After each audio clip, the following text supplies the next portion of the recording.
Yang Engkau lakukan pujian dan penyembahan kami. Dan tiba saatnya kami mau duduk diam untuk kami mendengarkan apa yang Kau bicara bagi kami.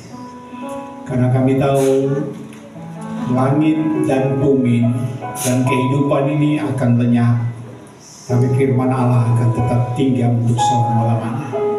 Kami membutuhkan firman Allah itu menjadi daging dalam hidup kami, sehingga kami tidak akan binasa bersama dengan dunia ini.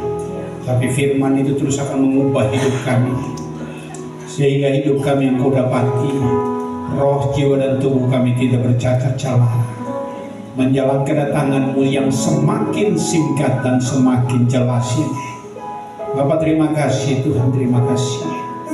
Dan saat Tuhan Yesus, kami tidak izinkan iblis setan coba-coba mencuri perhatian kami dan fokus kami untuk kami mendengarkan firman Tuhan. Kami punya kuasa dan kami katakan di dalam nama Yesus, ya Roh Kudus, ambil alih pemberitaan firman Tuhan ini, sehingga firman Tuhan yang disampaikan Tuhan, biarlah benar-benar Tuhan Yesus mengajar, membinakan, mendidikkan, menuntun kami, supaya kami hidup dalam seluruh kebenaran. Dan kebenaran ini yang akan memerdekakan kami, kebenaran ini yang akan menuntun kami untuk hidup kekal bersama dengan Tuhan. Bapak, terima kasih Tuhan, terima kasih. Hamba yang terbatas ini Tuhan, biarlah Kau pakai Roh Kudus, pakai kehidupan hamba-Mu untuk bisa menyampaikan isi hati-Mu di hari-hari terakhir ini, sehingga kami semua para pelayan Tuhan, kami semua sebagai jemaat Tuhan, kami mengerti dan kami tidak bisa tergoda dan tidak bisa Tuhan Yesus dipengaruhi oleh gaya tarik dunia ini, oleh kuasa-kuasa dunia, oleh kuasa-kuasa kedagingan ini. Tapi kami dapat melawannya bersama dengan Tuhan. Kami cakap melakukan semuanya. Bapak, terima kasih dalam nama Tuhan Yesus Kristus sudah berdoa dan siap mendengar firman Tuhan. Haleluya, amin, amin. Ya, Bapak Ibu silakan duduk dan shalom. Shalom, shalom, shalom, Yesus datang. Sekali lagi shalom. Shalom, shalom, shalom, Yesus datang. Ya, luar biasa saudara. Ini tadi pagi saya sudah sampaikan hal ini, karena hal ini memang Tuhan bicara bagi saya, karena hari Selasa kemarin itu saya digerakkan Tuhan hampir siang jam 5, saya langsung datang ke ruang doa dan saya bawa Alkitab dan saya menyembah Tuhan dan saya baca firman Tuhan dan renungkan firman Tuhan sampai pada sekitar jam 12 siang baru saya turun ke bawah. Dan memang saat itu saudara, banyak hal yang Tuhan bicarakan bagi saya, dan ini sementara terjadi. Dan saya mengucap syukur waktu kami komsel di Komsel Maranatha, ya, ada satu ibu yang sampaikan itu merupakan saksi yang Tuhan bicara bagi saya, dan itu harus dibicarakan. Ibu Vini, ya, kalau tidak salah, yang sampaikan bahwa di mana-mana terjadi perpecahan di dalam gereja, dalam jemaat Tuhan. Dan itu yang Tuhan bicarakan bagi saya hari Selasa itu, saudara. Itu bicara sangat kuat sekali, sehingga betul-betul kita kita betul-betul harus mengerti dan memahami, sehingga kita tidak mudah untuk terbawa, untuk tidak mudah untuk dipengaruhi, untuk terjadi perpecahan. Karena perpecahan terjadi itu, saudara, itu pekerjaan kuasa kegelapan, pekerjaan setan, saudara. Dan kita harus tahu bahwa mari kita bertumbuh di dalam pengajaran-pengajaran yang benar, bertumbuh di dalam suatu komunitas gereja kita harus bertumbuh, sehingga kita tidak bisa diombang-ambingkan, saudara, oleh pengajaran-pengajaran yang menyesatkan, pengajaran-pengajaran yang membingungkan kita, saudara. Haleluya. Itu sebabnya, saudara, kita akan lihat, saudara, dalam firman Tuhan dalam 1 Korintus pasal 1 ayat yang ke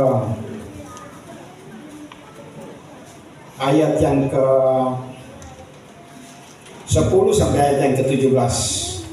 Untuk menghormati firman Tuhan, mari kita semua bangkit berdiri. dan kita akan membaca bersama-sama, saudara. Baca bersama-sama dari perikopnya yang di atas, perikop yang di atas, saudara. Kaum pria baca lebih dulu ayat perikop dan sekaligus ayat yang ke-10. Saya hitung sampai hitungan yang ketiga. 1, 2, 3. Perpecahan dalam jemaat. Ayat yang ke-10. Kaum pria. Saudara-saudara, demi nama Tuhan kita Yesus Kristus, supaya kamu seia sekata dan jangan ada perpecahan di antara kamu, tetapi sebaliknya supaya kamu erat bersatu dan sehati sepikir. Sebab saudara-saudaraku, aku telah diberitahukan oleh orang-orang dari keluarga Chloe tentang kamu, bahwa ada perselisihan di antara kamu. Yang aku maksudkan ialah bahwa kamu masing-masing berkata, aku dari golongan Paulus, atau aku dari golongan Apolos, atau aku dari golongan Kefas, atau aku dari golongan Kristus. Adakah Kristus terbagi-bagi? Adakah Paulus sendiri karena kamu? Atau adakah kamu karena Paulus? Aku mengucap syukur bahwa tidak ada seorang pun juga di antara kamu yang aku baptis selain Krispus dan Gaius. Sehingga tidak ada orang yang dapat mengatakan bahwa kamu dibaptis dalam namaku. Juga keluarga Stefanus aku yang membaptisnya, kecuali mereka aku tidak tahu, entahkah ada lagi yang aku baptis. Sama-sama. Sebab Kristus mengutus aku bukan untuk membaptis, tetapi untuk memberitakan Injil, dan itu bukan dengan hikmat perkataan, supaya Kristus jangan menjadi sia-sia. Puji Tuhan, diberkatilah saya dan saudara yang telah membaca firman Tuhan ini, dan saya minta merenungkan firman Tuhan ini, disimpan di dalam hidup saudara dan melakukannya, sehingga betul-betul perjalanan hidup saya dan saudara berhasil beruntung. Tuhan datang, kita akan yang hidup, kita diubahkan dan ketemu dengan Tuhan di awan-awan. Yang mati dalam Tuhan mendahului kita, mereka akan pun dibangkitkan, dan kita akan masuk dalam pesta perkawinan anak domba Allah. Di mana? Di awan-awan yang berbaik. Itu selama 3,5 tahun, sedangkan 3,5 tahun itu ada penderitaan dan sengsara yang terjadi karena antikris menguasai saat itu. Dan itu bukan hal yang mudah, saudara. Ini bukan hal yang bohong, tapi ini kebenaran yang perlu saudara pegang teguh dan betul mengimani bahwa saudara dan saya tidak akan mengalami mati tubuh ini, tapi kita akan diubah dan ketemu dengan Tuhan, karena waktunya sudah sangat singkat. Ini sudah jauh malam, sudah hampir siang. Jadi ini tidak bisa main-main, kita harus serius, saudara. Makanya tadi saya katakan bahwa tema khotbah itu perpecahan dalam jemaat, saudara. Nah, ini perpecahan dalam jemaat ini, saudara, ini bukan saja di kalangan gereja-gereja Protestan atau di kalangan gereja-gereja karismatik atau kalangan gereja-gereja Injili yang lain, saudara, tapi ini terjadi bagi semua. Saudara, ini terjadi bagi semua di seluruh tempat, bahkan di seluruh dunia terjadi perpecahan dalam gereja. Nah, ini kita tidak bisa anggap main-main, karena kota Korintus ini adalah kota metropolitan zaman itu, dan sama dengan kota-kota yang metropolitan yang sekarang, saudara. Dan pada zaman itu mereka hidup kawin-mawin, saudara, terbiasa laki-laki dengan laki-laki, perempuan dengan perempuan. Mereka bisa melakukan hal dosa, penyembahan berhala, mereka anggap itu biasa. Tetapi bagi Paulus hal itu merupakan dosa yang serius yang harus ditangani. Itu sebabnya, saudara, kita lihat bahwa gereja-gereja Tuhan hari-hari terakhir ini juga kan, saudara, terbiasa dengan biar hidup dalam dosa, tapi bisa dipakai untuk melayani Tuhan, bisa dipakai untuk bisa berkhotbah, walaupun hidup tidak benar, saudara. Ini sangat menghancurkan, saudara. Dan ini pekerjaan setan untuk mau menghancurkan gereja Tuhan di akhir zaman ini. Tapi saya percaya, saudara dan saya, orang yang mengenal Tuhan akan bangkit dan akan bertindak, amin, untuk tidak akan tertipu ataupun tidak akan bisa melakukan hal ini. Itu sebabnya, saudara yang kekasih dalam Tuhan Yesus Kristus, mengapa sampai bisa terjadi perpecahan dalam jemaat Tuhan? Yang pertama, saudara, karena kita pelayan-pelayan Tuhan tidak seia sekata dalam menjalani pelayanan bagi kemuliaan Tuhan. Jadi yang pertama, saudara, kita hamba-hamba Tuhan tidak seia sekata dalam mengambil keputusan untuk melayani Tuhan. Kadang-kadang kita punya maunya begini, ini punya mau begini. Itu saudara, itu bisa terjadi perpecahan itu saudara. Itu yang pertama ayat yang 10 ayat 10 bagian B, bagian A dikatakan, tetapi aku menasihati kamu saudara-saudara demi nama Tuhan kita Yesus Kristus supaya kamu seia sekata dan jangan ada perpecahan di antara kamu. Jadi mesti seia sekata dalam pelayanan. Jadi kalau memang kita sudah serius untuk jam sekian kita harus latih, kita harus seia sekata. Kalau memang tidak sempat hadir harus diberitahukan, karena semua serba canggih, amin. Semua serba canggih dan bisa diberitahukan, ada halangan, ada hambatan apa diberitahukan, sehingga kita punya komitmen waktu itu kita kerjakan bersama-sama, amin. Sehingga semua kebutuhan kita bisa tercapai dengan baik. Nah kita lihat lagi yang kedua saudara, karena kita tidak berpegang teguh kepada keputusan kita bersama dalam sehati sepikir dalam melayani Tuhan. Jadi kita punya keputusan bersama dalam jemaat ini, punya keputusan yang ada, yang diambil oleh tim penggembalaan yang ada, itu harus ditaati oleh semua. Bahkan kami yang mengambil keputusan pun kami harus taat, amin. Mengambil keputusan dalam setiap hal itu yang pada akhirnya kita bagikan ada bidang tertentu itu, dan bidang-bidang tertentu telah melaksanakan tugas itu kita harus jalaniakan, amin. Jangan kita kita teguh untuk berpegang dan melakukan itu dengan baik saudara. Itu dalam ayat yang ke-10 bagian B ini dia katakan, tetapi sebaliknya supaya kamu erat, bersatu dan sehati sepikir. Jadi mesti kita betul-betul kita tetap sehati dan sepikir dalam melakukan pekerjaan. Yang ketiga, jangan sekali-kali bangun kelompok-kelompok dalam jemaat. Ini yang paling saya tekankan di sini. Jangan kita bangun kelompok-kelompok dalam jemaat. Jangan kita bangun kelompok-kelompok dalam jemaat. Ayat yang ke-12 dan 13, ayat yang ke-12 dikatakan begini, yang aku maksudkan ialah bahwa kamu masing-masing, berkata aku dari golongan Paulus, aku dari golongan Apolos, aku dari golongan Kefas, atau aku dari golongan Kristus. 13. Apakah Kristus terbagi lagi? Apakah Paulus disalibkan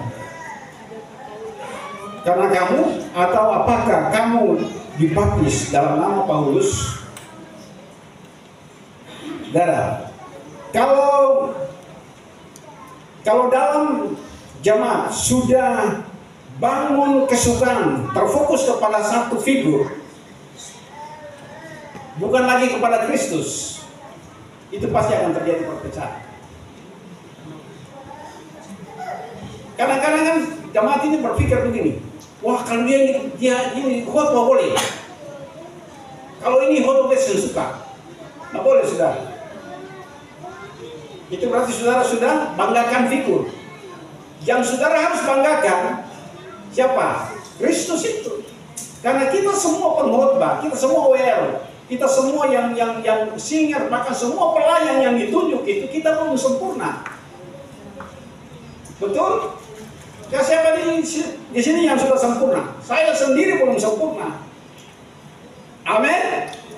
Kalau saya sudah sempurna, saya tidak mungkin ada berdiri di tempat ini. Saya sudah di sorga. Begitu. Tapi saya juga masih terus belajar untuk disempurnakan. Karena kan seringkali saya katakan bahwa saya ini bukan orang yang bukan orang yang sudah mahir dalam berkata-kata. Saya tidak mahir dalam berkata-kata. Saya orang yang gagap. Tapi Tuhan boleh mengubah. Itu cuma karena anugerah Tuhan. Saya mahir dalam bekerja. Saya tidak banyak bicara, tapi saya banyak kerja nyata. Dan saya kerjakan itu. Itu yang saya bisa lakukan, saudara. Tetapi itu sebabnya, saudara, mari saya ajak kita semua para jemaat Tuhan. Jangan saudaraku yang kasih, saudara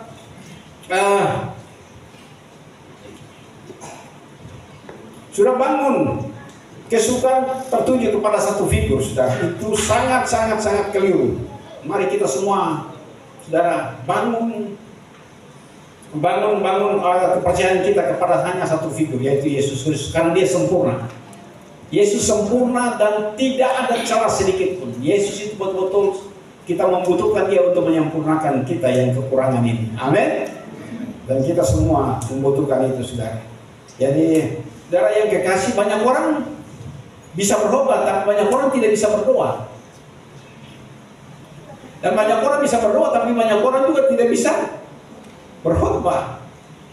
Karena memang masing-masing orang, saudara. Dulu saya kalau mau ditunjuk berdoa, saudara, itu saya jaga putar-putar, saudara. Bisa masuk keluar supaya jangan saya ditunjuk. Karena tidak bisa, saudara. Tapi padanya dilatih dan padanya bisa, saudara.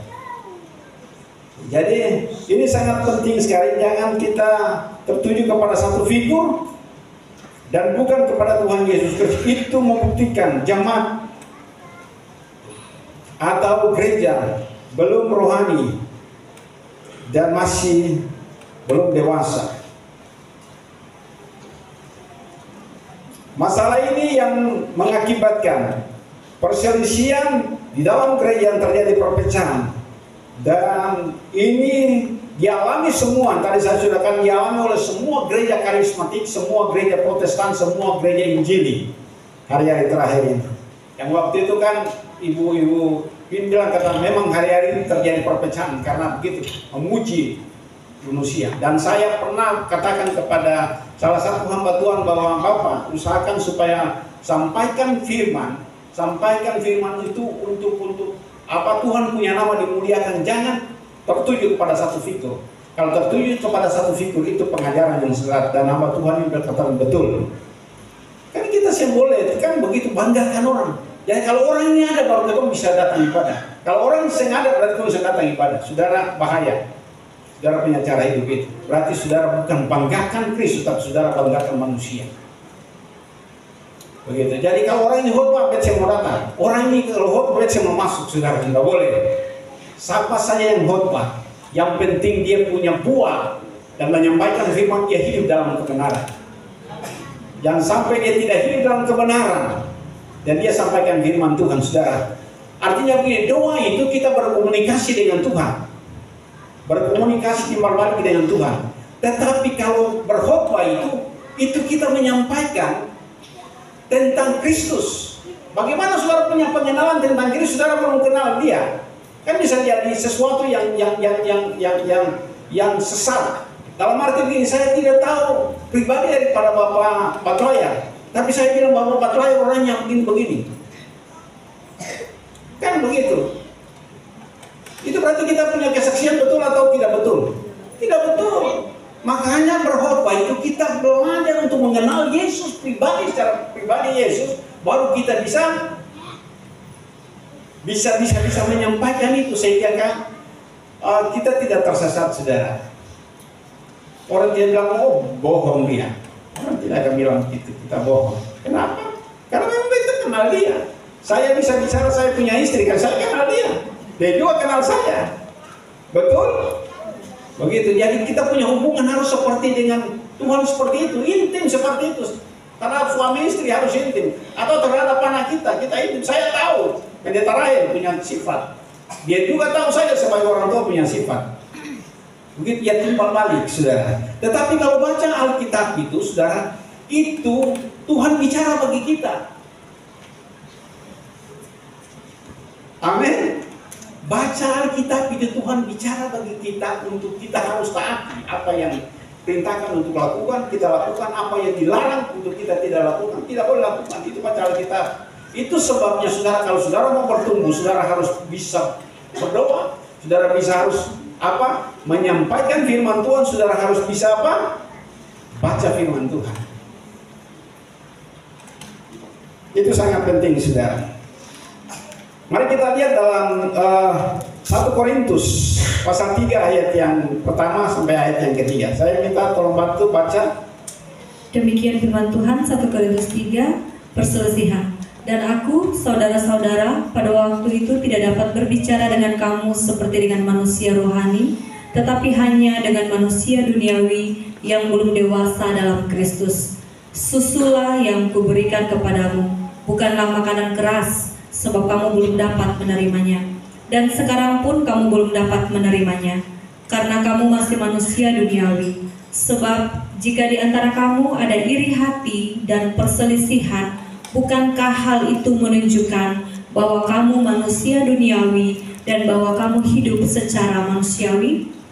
Terus? Karena jika yang seorang berkata, aku dari golongan Paulus, dan yang lain berkata, aku dari golongan Apolos, bukankah hal itu menunjukkan bahwa kamu manusia duniawi yang bukan rohani? Jadi apakah Apolos, apakah Paulus, pelayan-pelayan Tuhan yang olehnya kamu menjadi percaya, masing-masing menurut jalan yang diberikan Tuhan kepadanya. Aku menanam, Apolos menyiram, tetapi Allah yang memberi pertumbuhan. Karena itu yang penting bukanlah yang menanam atau yang menyiram, melainkan Allah yang memberi pertumbuhan. Ya, jadi saudara yang bersaksi, lalu orang lain yang terus menyiram atau terus mengingatkan orang yang saudara bersaksi, saudara, tapi yang memberikan pertumbuhan itu Tuhan. Jadi kalau saudara bisa tuntun orang bertobat bukan karena saudara, amin, tapi karena Tuhan. Saudara beritakan firman Tuhan saja, ada yang langsung bisa menyiram, tetapi yang memberikan pertumbuhan itu Tuhan. Jadi kalau satu orang yang bertobat oleh pelayanan saudara, jangan saudara bangga, karena Tuhan yang menyelamatkan orang itu, saudara. Nah, kita lihat dalam 1 Korintus pasal 2 ayat yang ke-15. 1 Korintus 2 ayat yang ke-15, demikian firman Tuhan. Tetapi manusia rohani menilai segala sesuatu, tetapi ia sendiri tidak dinilai oleh orang lain. Saudara, kita manusia rohani bisa dapat menilai segala sesuatu, tapi orang lain tidak bisa dapat menilai kita. Itu jelas, saudara. Amin. Kita bisa tahu mereka punya alat bicara. Kita bisa tahu mereka punya punya pemikiran, tetapi mereka tidak tahu apa yang kita sementara berpikir untuk mereka. Itu jelas, saudara. Itu sangat jelas sekali bagi saya dan saudara, dan saya mengucap syukur bahwa kalau kita lihat dalam Korintus pasal 14 ayat 20. 1 Korintus 14 ayat yang ke-20, demikian firman Tuhan. Saudara-saudara, janganlah sama seperti anak-anak dalam pemikiran.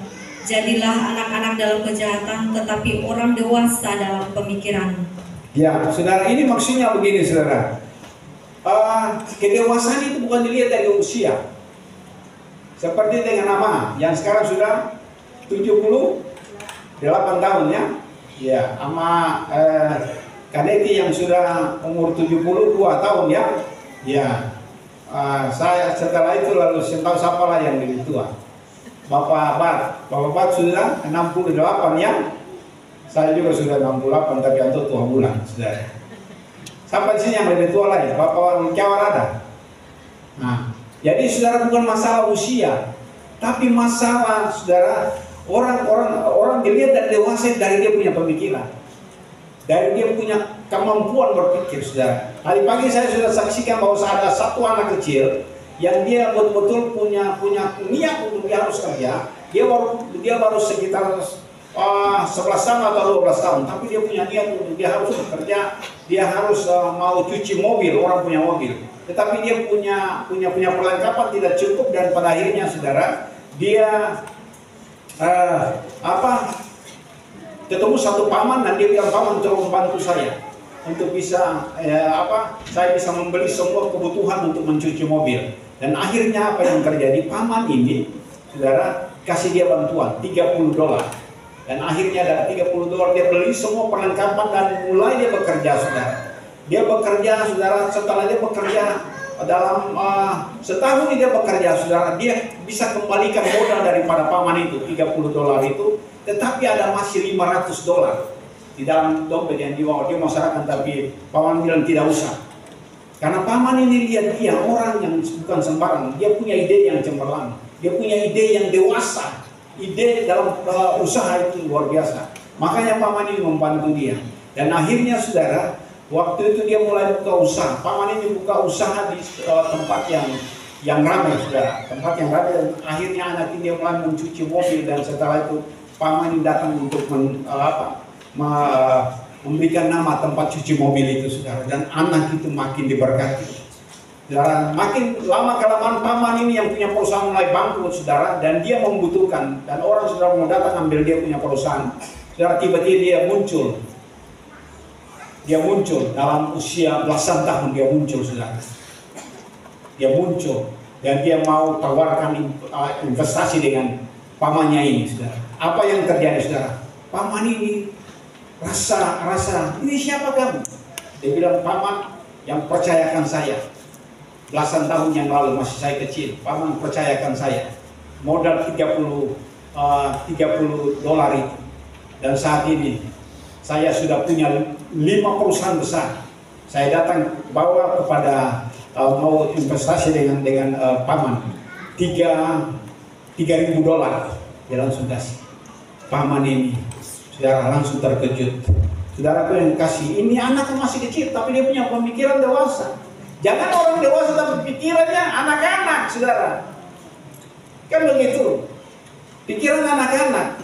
Jadi masih biasa pikiran anak kalau umpama orang tua, tapi kalau masih tegur dia ngambek. Semua terima teguran. Semua terima didikan, saudara.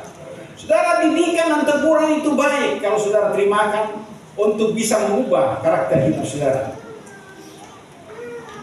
Begitu, jadi harus belajar untuk bisa saudara betul-betul saudara bisa berubah dalam pemikiran saudara, bukan pemikiran anak-anak. Karena pemikiran anak-anak saudara itu betul-betul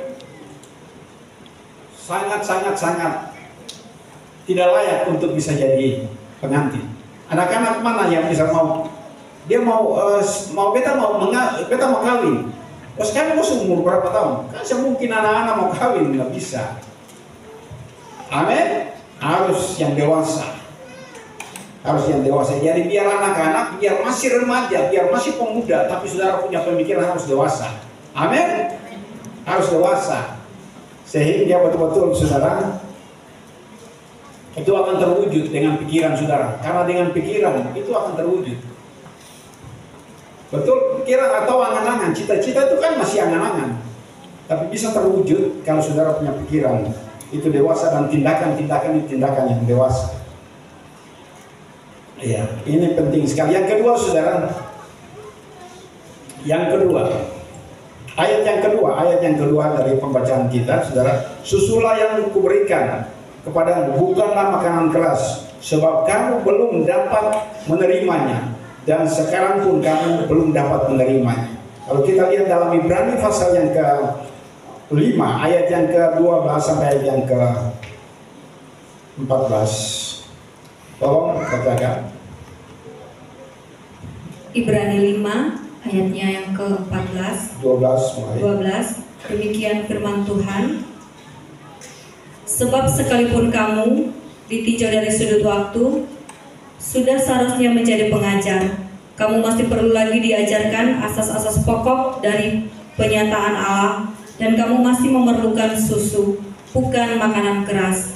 Sebab barang siapa masih memerlukan susu, ia tidak memahami ajaran tentang kebenaran, sebab ia adalah anak kecil. Ya, sebentar dulu situ. Ayat yang ke-12 ini, sebab sekalipun kamu ditinjau dari segi waktu, saudara, sebenarnya sudah jadi pengajar.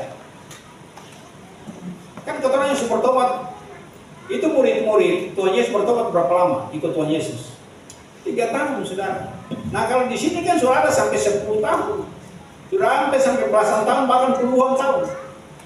Kan begitu. Jadi ditinjau dari segi waktu, harusnya jadi pengajar, sudah harus bisa berkhotbah. Betul?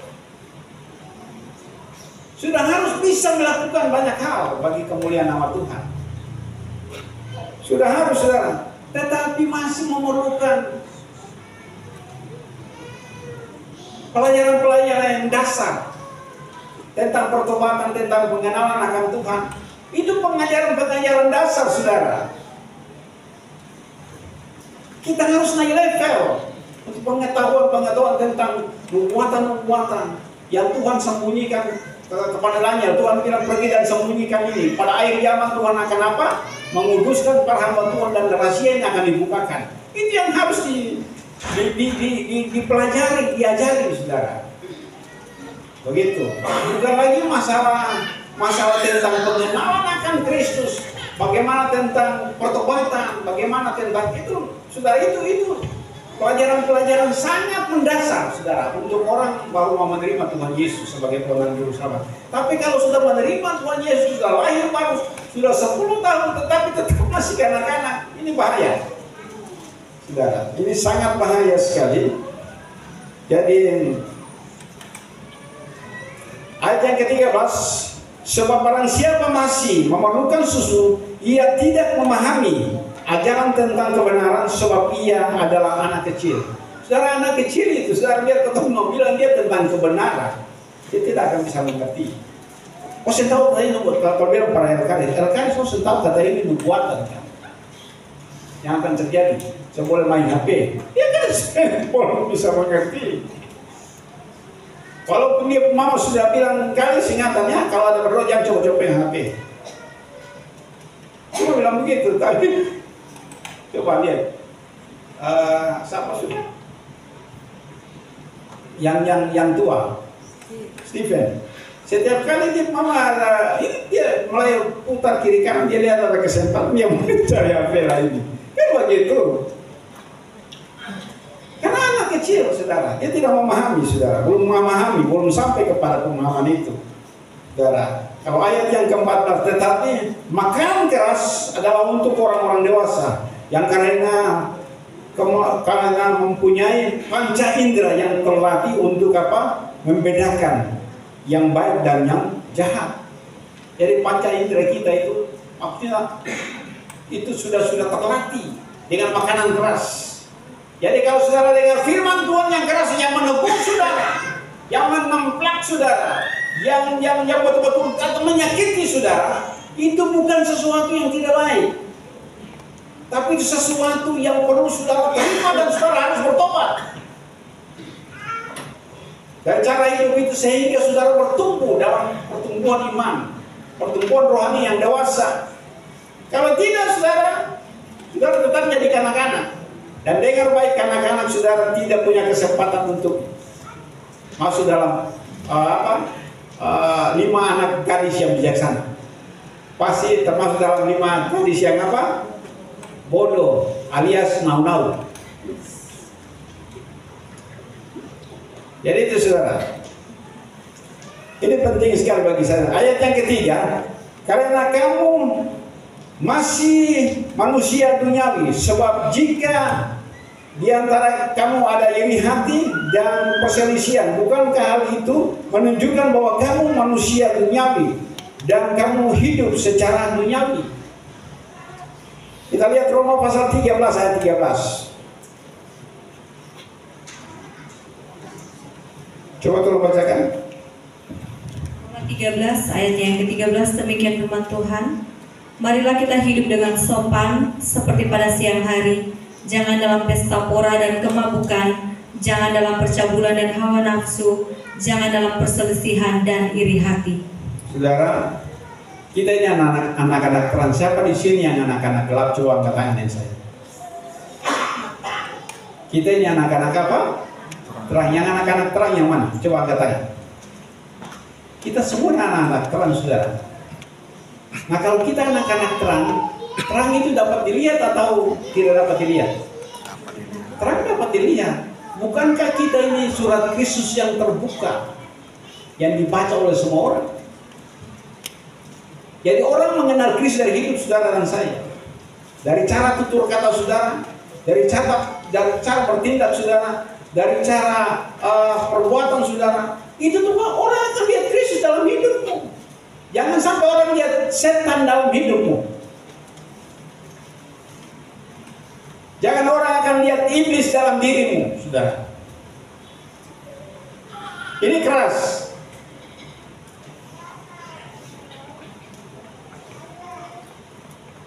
Harus orang lihat Kristus dalam hidup kita.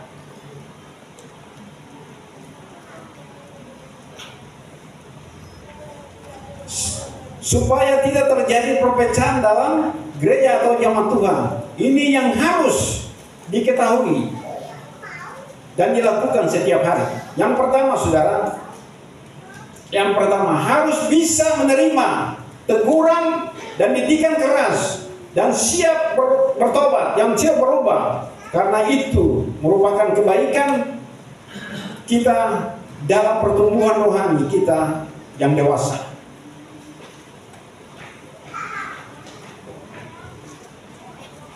Wahyu pasal yang ke-3 ayat yang ke-19. Barang siapa ku kasih, ia ku tegur dan ku hajar. Sebab itu relakanlah hatimu. Hati ini, saudara. Hati ini harus dibentuk, saudara. Karena Alkitab bilang, jagalah hatimu dengan segala kewaspadaan. Karena dari situ terpancar kehidupan. Jaga hati, saudara. Apapun yang terjadi, orang mau bilang apa, orang mau fitnah, saudara, jaga hati. Jangan sampai saudara terbawa.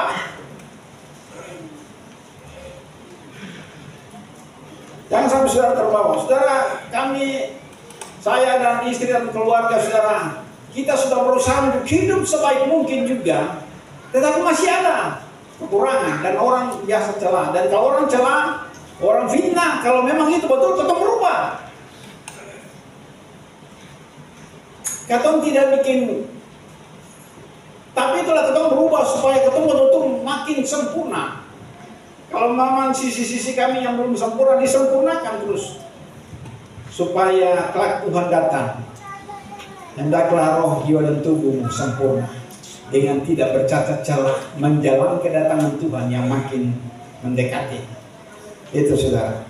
Jadi ini penting sekali bagi saya dan saudara. Karena Amsal pasal 3 ayat yang ke-12. Karena Tuhan memberikan ajaran kepada yang dikasihinya. Seperti seorang ayah kepada anak yang disayangi. Nah, beta pun anak masa beta sayang dia, kalau dia buat salah beta tahu dia bikin sayangnya. Tak bisa, saudara, beta harus tegur. Kalau anak buat salah, orang tua tegur itu, saudara, itu orang tua yang bukan jadi orang tua yang baik. Itu orang tua yang menyusahkan anak sendiri. Karena dia tetap berbuat salah. Dia mencuri terus. Gak bisa, saudara. Dia menipu terus menipu. Gak bisa, saudara. Dia menipu bilang kali ini tidak boleh lagi ya, bertobat sungguh-sungguh. Dan coba tanya saya dengan anak, kalau bikin kesalahan bertobat. Saya langsung tekan. Ibu juga tekan bagi anak bertobat dari cara hidup ini. Karena ini menyesatkan hidup saudara. Karena begini saudara, apa yang saudara tabur pasti saudara tuai. Hukum tabur tuai masih berlaku sampai saat ini. Amin. Engkau berbuat baik, tabur kebaikan, pasti tuai kebaikan. Engkau tabur kejahatan, pasti tuai apa? Kebinasaan. Engkau tabur dalam kedagingan, tuai apa? Kebinasaan. Engkau tabur dalam roh, pasti tuai apa? Hidup yang kekal. Biar hidup ini berusaha untuk dituntun oleh roh. Sebab saudara, yang disebut anak Tuhan adalah orang yang apa? Dituntun oleh roh Allah. Setiap orang yang dipimpin oleh roh Allah adalah anak Allah. Amin. Amin. Haleluya. Luar biasa saudara, saya percaya ini Tuhan menghendaki untuk kita betul. Yang kedua, saling apa? Mengakui kelebihan atau kekurangan orang lain. Jadi saling menerima kekurangan orang lain dan saling mengakui kelebihan orang lain. Jangan kita mau melihat dia punya kelebihan tapi dia punya kekurangan. Kata mungkin saudara, nggak bisa karena kita semua belum sempurna. Amin. Beta punya kelemahan, beta punya kekurangan, bisa dilengkapi dengan dia punya kelebihan. Begitu. Dia punya kelebihan bisa menutupi kita punya kekurangan. Dan itu saling menyempurnakan. Haleluya. Saling mengakui kelebihan orang lain dan saling menerima kekurangan orang lain. Hormati karunia orang lain. Jadi kalau saudara punya karunia, harus hormati. Karena karunia itu Tuhan kasih untuk apa? Untuk saudara apa? Bisa gunakan dengan baik untuk Tuhan punya nama dimuliakan. Mari kita lihat Roma pasal 12 ayat 6 sampai ayat yang ke-8, tolong baca.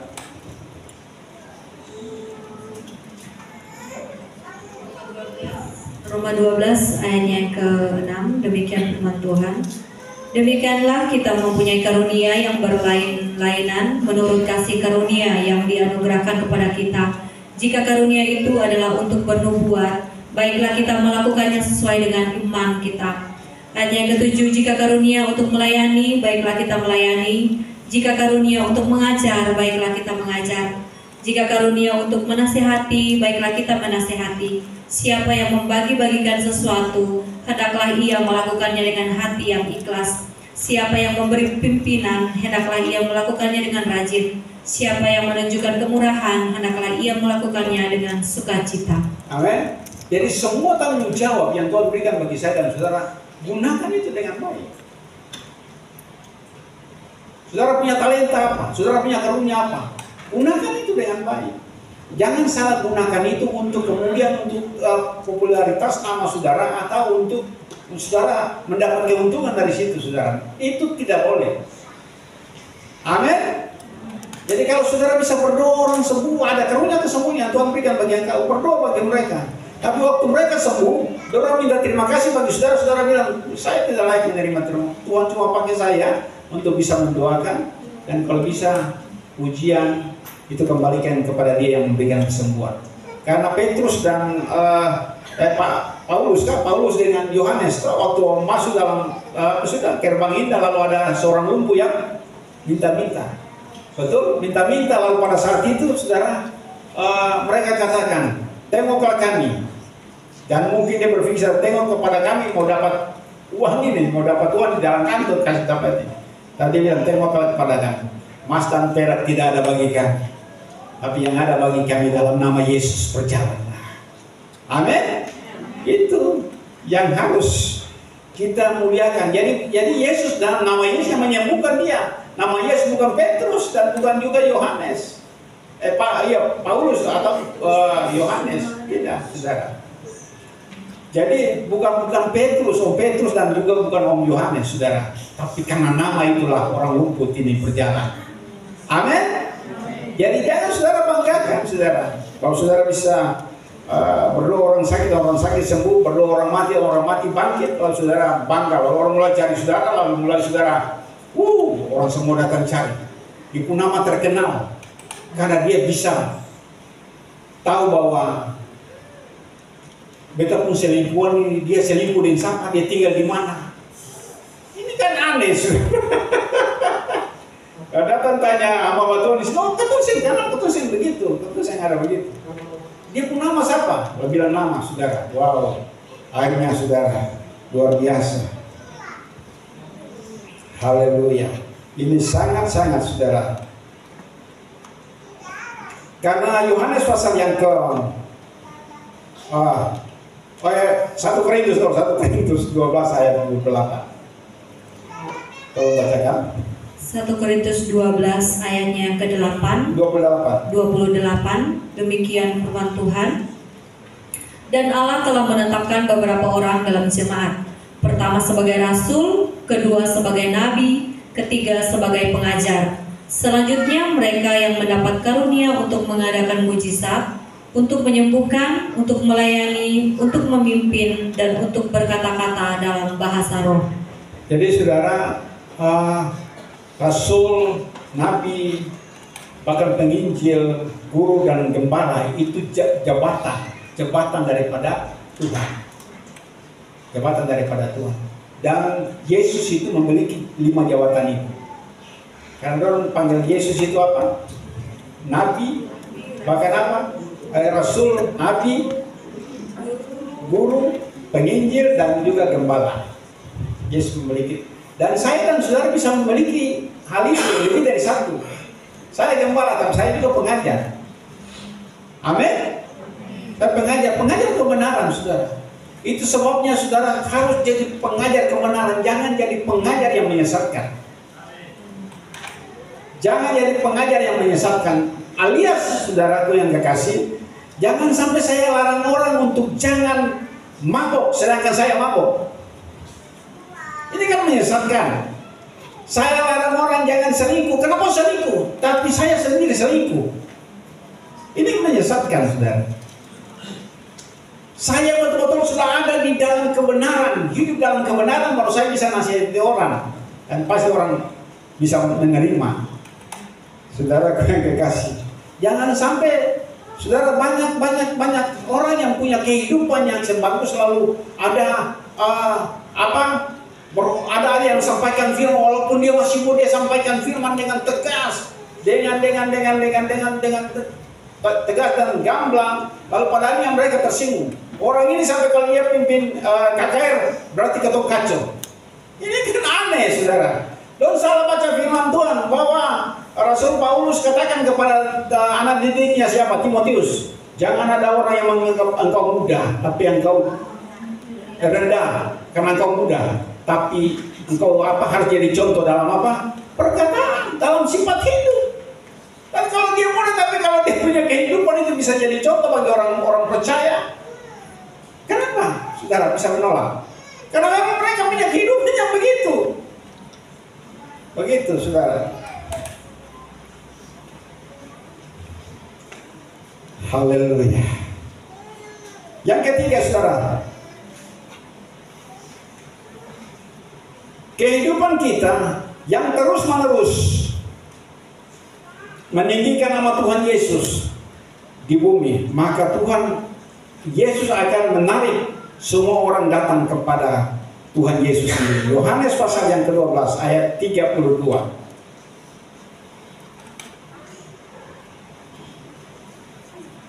Dan aku berkata, dan apabila aku ditinggikan dari bumi, aku akan menarik semua orang datang kepada Tuhan, datang kepada persekutuan orang-orang percaya. Jadi kalau bisa kita punya, saya tekankan bahwa kalau kita punya hidup di gereja dan setelah itu di rumah, harus, saudara, kita punya hidup harus menjadi terang, kita punya hidup harus menjadi berkat, saudara. Kita bertobat di gereja, kita pulang di rumah bertobat lagi. Kita di tempat pekerjaan kita harus bertobat lagi, dan orang lihat, oh iya, orang bertobatan. Jangan sampai, saudara, di gereja saudara bertobat, tapi di luar saudara tidak bertobat.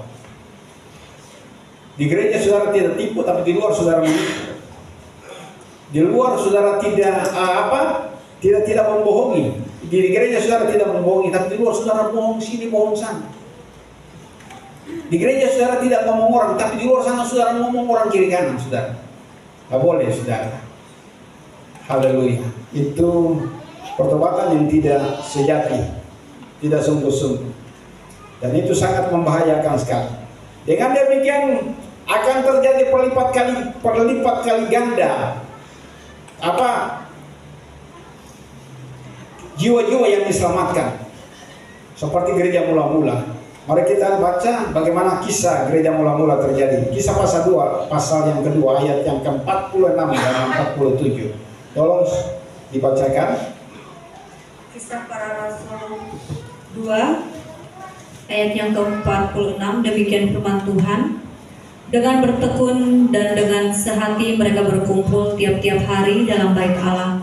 Mereka memecahkan roti di rumah masing-masing secara bergilir dan makan bersama-sama dengan gembira dan dengan tulus hati sambil memuji Allah, dan mereka disukai semua orang, dan tiap-tiap hari Tuhan menambah jumlah mereka dengan orang yang diselamatkan.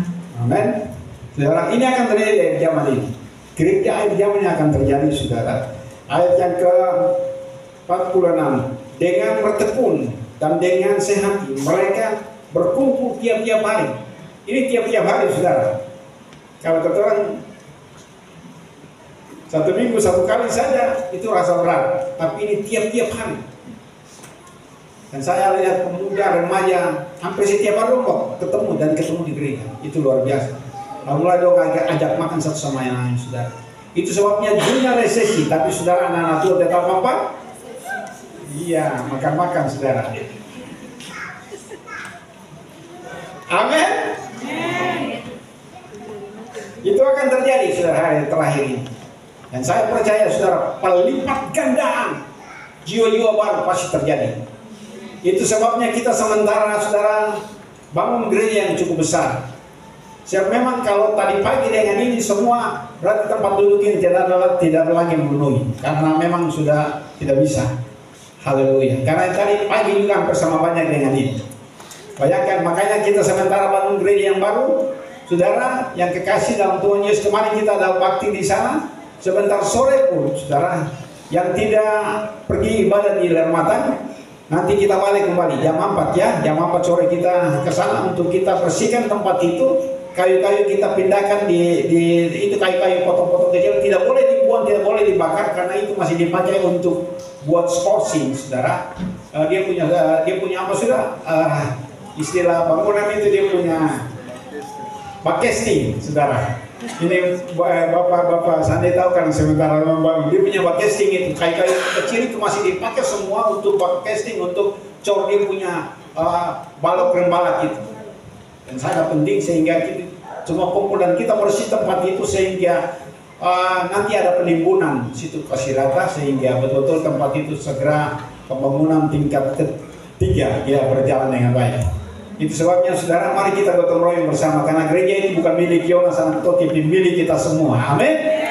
Milik kita semua, jemaat GBI Hati Hamba. Dan satu gereja yang memang baru pernah saudara lihat itu terjadi di jalan utama dari kota ini. Dan itu kalau dia jadi menjadi tempat yang saya kemarin bilang kepada satu yang kasih ini satu tahun jadi, betul bilang pada bapak-bapak ya, ini kalau terjadi orang pokoknya tanpa parkir banyak ya, orang setiap saat pasti bisa ibadah sampai 2-3 kali di sana. Haleluya. Dan Tuhan pasti kirimkan jiwa-jiwa. Yang penting hidup kita dengan muliakan Tuhan. Terima Tuhan saya tibakan di sini. Haleluya.